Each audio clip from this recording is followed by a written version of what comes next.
What's good, y'all? Ticket with the Ruthless Watch, entitled Premeditated, and these are my first thoughts.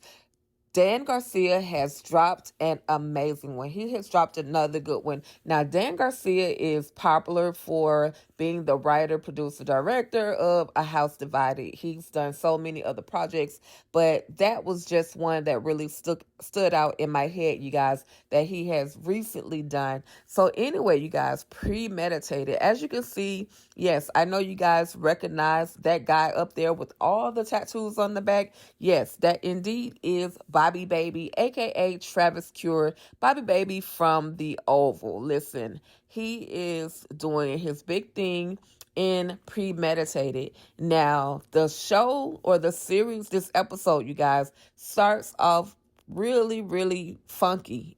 Like literally, right at the very beginning, there's already a little bit of action.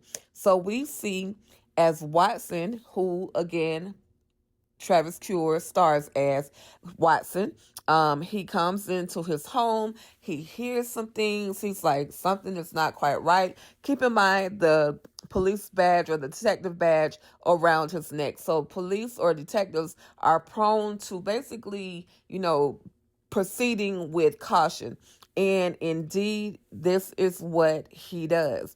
He slowly creeps through his living room.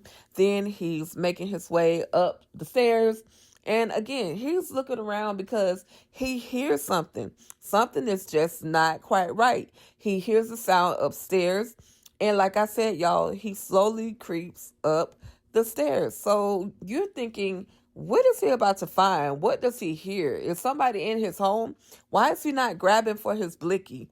Anyway, you guys, as he makes his way up the stairs, slowly but surely, he's making his way up the stairs. And when he goes up the stairs, he makes his way into his bedroom. He literally opens the door partially, and then after that, he sees that his wife is getting it in. Like, who the heck is she getting it in? And do you not know that your man could come into the house at any time, any place, any specific moment?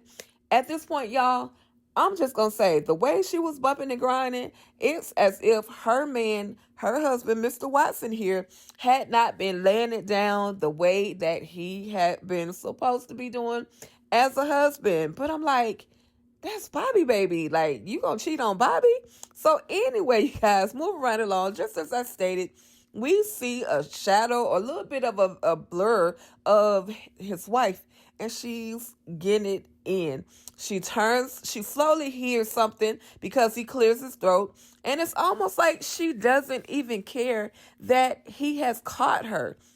She finally gets up out the bed, y'all. This is all on Premeditated. I'm just saying. She gets up out the bed. She makes this long speech about how you're never home, you're not doing what you're supposed to be doing as a husband. And he's like, I took you and your daughter in from the lifestyle that you were living and brought you into my world. And this is basically how you repay me. You laying it down with the gardener. You didn't go get some high-powered, some big job, some basketball professional. Nah, you laying it down with the gardener. Salute to all the lawn care and maintenance people out there. But I'm just saying, how you cheat on your man with the gardener? This man pays, your husband pays this man to keep the grass cut, not to cut your grass. I'm just saying. And so he lets her know, look, I'm going to be at work until about 6 o'clock at night. You got till 5 p.m. to get your shenanigans and get up out my house. I love my daughter. I love my stepdaughter. But at the end of the day, you got to go. And she looks at him like, what? And he's like, yeah, you got to go. And he proceeds to make his way on out of the house. Now he goes into work. Keep in mind, he has all this shenanigans on his brain. He's so upset that he literally throws the picture to the floor. Then, of course, officer standing behind him was like, what the hell is wrong with you?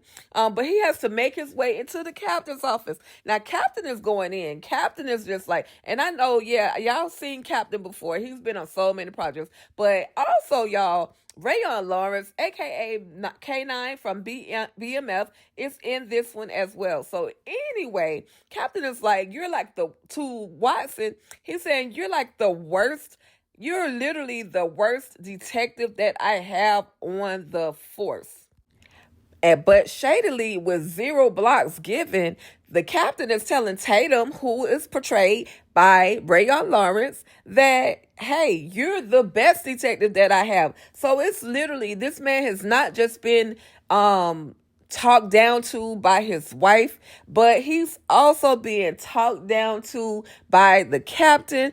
And now his new supervisor is now Tatum. So Tatum has to basically teach him how to be a better detective. But we're going to find out later on, y'all, that that Watson actually took a bullet for Tatum, which is why Tatum is so loyal to him. He's so helpful to him. He tries to confide, in Tatum. He tells Tatum, look, my wife, she was laid up with the gardener, X, Y, and Z. So moving right along, we see this chick, and I don't trust her not one bit. I could be absolutely wrong, but just at my first thought, I don't trust her. Yes, this is Tika Deshawn with a Ruthless Watch, just as I said, and we're talking about premeditation. Now, this chick walks up to the door, literally in her gown, with her red bra, her red robe, her red underwear. Like, she literally did this on purpose to gather his attention. I'm wondering what type of attention she's trying to actually get from Watson, y'all. But he's actually there just to investigate a specific case. Now, she knew that he was going to be there at 12 o'clock because she was informed by Tatum that his other detective, Watson, was going to be there by 12 o'clock. So you had plenty of time, baby, to put you some clothes on. But you came to the door with literally nothing but your birthday suit on, y'all. I'm just saying, I don't trust this lady. I don't know what her end game is, but there is definitely some other shenanigans. Anyway, she lets him know, hey, I saw the body. I was out running and I saw the body. First, I smelled it before I saw it. The body looked all green, purple, blue, black, looked like it had been sunken in under a water. It also looked and just smelled horrific. So anyway, you guys, that's just part 1 of Premeditate. I'm definitely going to come back and give you guys part 2 of Premeditated. This is so good, but this is just my first thought. I haven't completed it as of yet, but this film so far is so good. That's all I can say, y'all. That's about it. Thank you for checking in. It is your girl, Tika Deshawn, with another Ruthless Watch. I hope you will return to check out part 2 of my reaction to Premeditated, okay? All right, y'all. That's about it. I'm out of here. Stay ruthless.